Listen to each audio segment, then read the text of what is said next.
Eu disse aqui que o Cadeia Neles entraria de vez nessa história de Lucas do Rio Verde, que a gente ia abordar esse assunto até chegar lá na frente com oferecimento de denúncia, com a decisão da justiça sobre os encaminhamentos desse caso. O estado de saúde da menininha, esfaqueada pelo pai, ela que está internada na UTI do Hospital Santa Rosa, aqui em Cuiabá.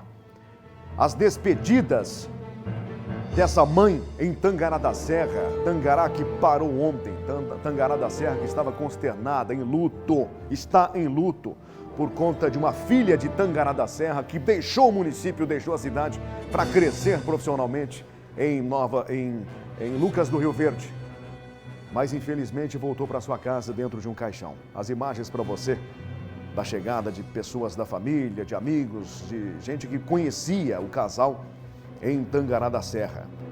Pois a gente volta a falar sobre esse caso que deixou o Lucas do Rio Verde assim boquiaberto. Deixou todos nós aqui surpresos diante da reação desse criminoso, desse assassino. Ontem eu recebi até um comentário no Instagram, me chamou a atenção. Ah, mas será que não foi um caso de depressão profunda? Aí por conta do estado depressivo dele, ele teria tomado essa atitude? Alto lá, né, gente? Alto lá.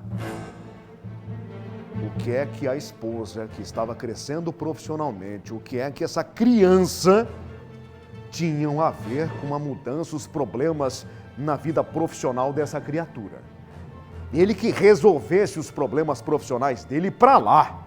O que é que essa inocente e essa mulher tinham a ver com os problemas dele nos contratos de negócios que não deram certo, nos desfechos aí, no fechamento de negociações da semana passada que não deram certo? A gente vai para Lucas do Rio Verde, vou falar com o delegado, já está a postos aqui, vamos falar sobre essa história. O engenheiro agrônomo, o Daniel Frazon, de 36 anos, ele que foi detido em flagrante, ele que matou a esposa, a Gleice Kelly, de 42 anos de idade, esfaqueou a menininha. A menina que está aqui perto da gente, no Hospital Santa Rosa. Ontem, uma campanha ampla, o delegado deve ter acompanhado também, uma campanha ampla, o Cadeia Neles abraçou essa campanha, divulgamos aqui, faço questão de divulgar, quantas vezes forem precisos. A campanha para coletar sangue de todos os tipos, para ajudar a salvar a vida dessa menina no hospital. A campanha ampla. Pois agora a informação que chega é que o assassino passou por audiência de custódia em Lucas do Rio Verde e teve a prisão em flagrante convertida naturalmente em prisão preventiva, que é a prisão por tempo indeterminado. Delegado Alan Lucas abriu um espacinho na agenda aqui para falar com a audiência do Cadeia Neles nesse momento, que já estava na expectativa, delegado. Ontem o senhor na correria, buscando informações, fazendo apurações mais detalhadas. Alguma outra informação, delegado, de como teria sido a reação desse homem dentro de casa? O que é que a polícia conseguiu obter de informações agora para a gente entender o contexto dessa história? Bom dia, delegado. Bom dia, Daniel.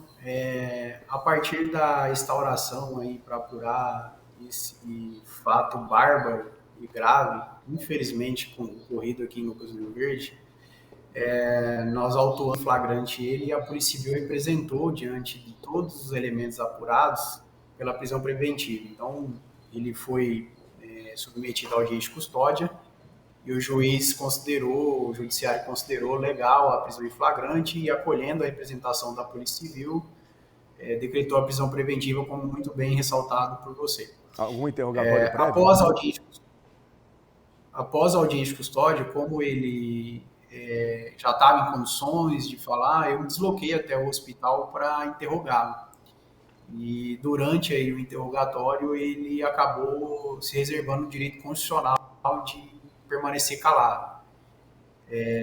Então, como os fatos se deram ali entre ele, que acordou a mulher a facadas, e também a filha a facadas, somente ele poderia ali esclarecer os motivos pelos quais ele decidiu praticar esses atos aí contra os seus próprios familiares.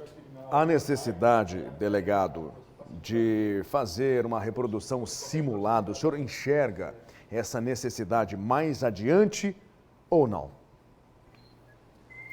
Essa diligência, Daniel, ela ainda precisa vir aos autos e ser analisado os laudos que ainda não ficaram, não vieram a integrar o inquérito. Então, somente após, principalmente os ferimentos, as necrópsias, que nós podemos aí verificar se ficou alguma dúvida quanto à necessidade de reproduzir, né? Mas ficou bem claro ali, até pelo contexto da prisão, que ele é o autor, ele desferiu os golpes na mulher, deferiu os golpes na criança e foi o responsável por tirar a vida delas. O que ficou aí, que impossível esclarecer, é o motivo psicológico que levou ele a praticar isso. Certo. O senhor sabe a ordem exata dos ataques dentro de casa e onde estavam as vítimas exatamente? Que a informação que chegou para nós preliminar é que a esposa estaria ainda dormindo. E a menininha, delegado? Pelas primeiras informações repassadas pelo relatório dos policiais civis que atenderam, procede essa informação que pela cena ali, a vítima Gleice, infelizmente, foi atacada ainda na cama e o seu corpo foi encontrado na posição que ele deixou e depois ele se dirigiu e esfaqueou a criança. E essa dinâmica também poderá ser esclarecida, também complementar com as primeiras testemunhas que tiveram no local ali e prestaram o imediato socorro para a vítima Maitê, que ainda serão ouvidos. O que é que despertou a atenção da vizinhança? Quem chegou primeiro para oferecer o socorro? Pelas informações iniciais, a filha somente da Gleice, que aí foi quem, um outro familiar também do suspeito, viu ali a situação e foi acionando, foi uma cadeia de atos que levou, primeiramente, aí prestar socorro para a vítima Maitê, né? Depois aí os procedimentos policiais. Qual foi a reação dele no hospital ao saber que o senhor era o delegado, presidente do inquérito? Como eu não conheço ele, Daniel, antes fica um pouco difícil definir se ele apresentou alguma reação diferente do que ele é no dia a dia.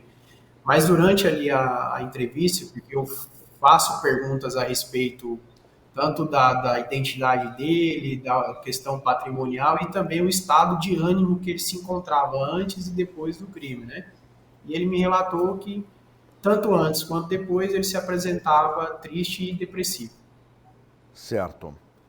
Esse interrogatório, acompanhado ali já de um defensor, já tinha um advogado ao lado dele orientando o paciente ou ainda não?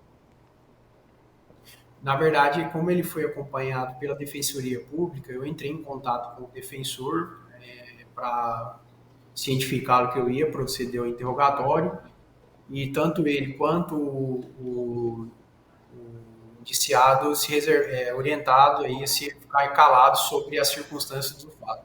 Certo. O que é que o senhor recebeu de informações sobre o estado de saúde dele? De fato, ele se feriu e como fez exatamente, a gravidade? Ele, desde o início, Daniel, ele não foi apresentado na delegacia, mas isso não foi um fator impeditivo da autuação dele em flagrante. E ele permaneceu no hospital, até porque foi dada aí prioridade ao seu estado de saúde, porque ele ainda tentou se autoexterminar, mas não conseguiu, então foi encaminhado imediatamente para o hospital e desde então ele permaneceu lá internado e custodiado, inicialmente pela guarda e pela Polícia Civil, e com a conversão da prisão em preventiva, a Polícia Penal assumiu imediatamente a custódia dele. E os ferimentos acabaram sendo aí de uma certa gravidade, porque ele encontra-se com um dreno e ainda irá permanecer mais cerca de 3 dias internados até que o hospital libere para que a Polícia Penal transfira ele aí para um presídio. Tá certo. O senhor tem informações? De fato, ele vai para o Ferrugem, em Sinop, ou vem para Cuiabá? Em tese, como a cadeia pública encontra-se interditada aqui em Lucas do Rio Verde, a orientação é que todos os presos de Lucas, no caso ele também se insere, deveriam ser levados ao Ferrugem em Sinop. Então, provavelmente, ele irá para Sinop. Delegado, o estado de saúde dele, né? O fato dele continuar dizendo que não estava bem antes, está pior agora, enfim, o beneficia no andamento desse processo? Aparentemente não o beneficia, inclusive a própria defesa, a audiência de custódia pediu um procedimento de insanidade mental, que é um procedimento previsto na lei processual penal, para verificar exatamente se no momento em que ele praticou essas atrocidades, ele era totalmente incapaz de entender o que ele estava fazendo. Aí, nessa hipótese, ficar comprovado por perícia técnica que naquele exato momento, por questões psicológicas, ele não tinha capacidade de entender o que ele estava praticando ali, aí sim há um desfecho na sentença ao final do processo. Mas não impede a nossa investigação. Então nós teremos ainda uma decisão judicial. Só para entender o trâmite e ficar claro para a nossa audiência, delegado, a defesa pode fazer essa solicitação, certo? A defesa pode fazer essa solicitação e a justiça é que vai decidir mais à frente. Então, esse exame, essa análise, ela não será realizada por hora, é isso? Isso, não será realizado investigação da Polícia Civil, porque não vi necessidade de pedir, e isso veio da defesa dele para tentar esclarecer exatamente se ele tinha plenas condições psicológicas ali para responder por esses atos ou não. Só que isso não impede, porque ele encontra-se preso e pelo processo penal, Certo. mesmo o incidente ele não suspende a marcha. Então nós iremos concluir a investigação em 10 dias e remeter ao judiciário, que também paralelamente ocorrerá esse procedimento de insanidade com perícia pela Politec, resposta de quesitos, para exatamente verificar qual era o estado mental dele no momento dos crimes. Esse é o caso mais desafiador, ou um dos mais desafiadores que o senhor preside, delegado? Dada a extrema crueldade, né, e as circunstâncias de que foi o crime cometido, aparentemente foi um fato isolado, porque nós não encontramos nenhum outro boletim de ocorrência que envolvia esse casal, né? Foi um ato ali totalmente inesperado, e a forma como ele se deu espanta e nos surpreende também enquanto servidores da segurança pública.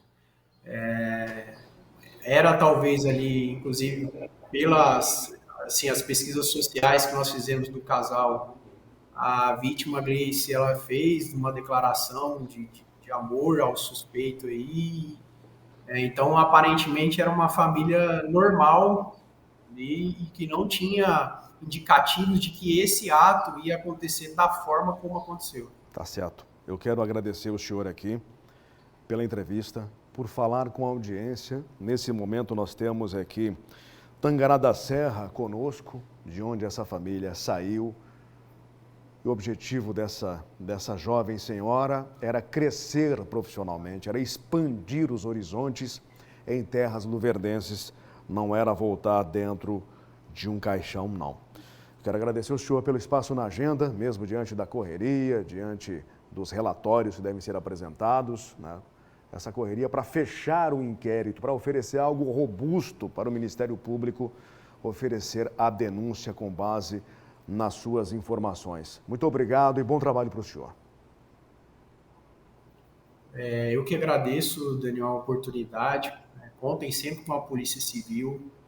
Nós estamos sempre aí protegendo a sociedade, levando o nosso trabalho muito a sério e com efetividade para esclarecer. E também obrigado pelo espaço, porque sei que além do trabalho nosso policial, é dever nosso passar as informações para a sociedade. Então, eu deixo aqui a Delegacia de Lucas do Rio Verde sempre à disposição da imprensa.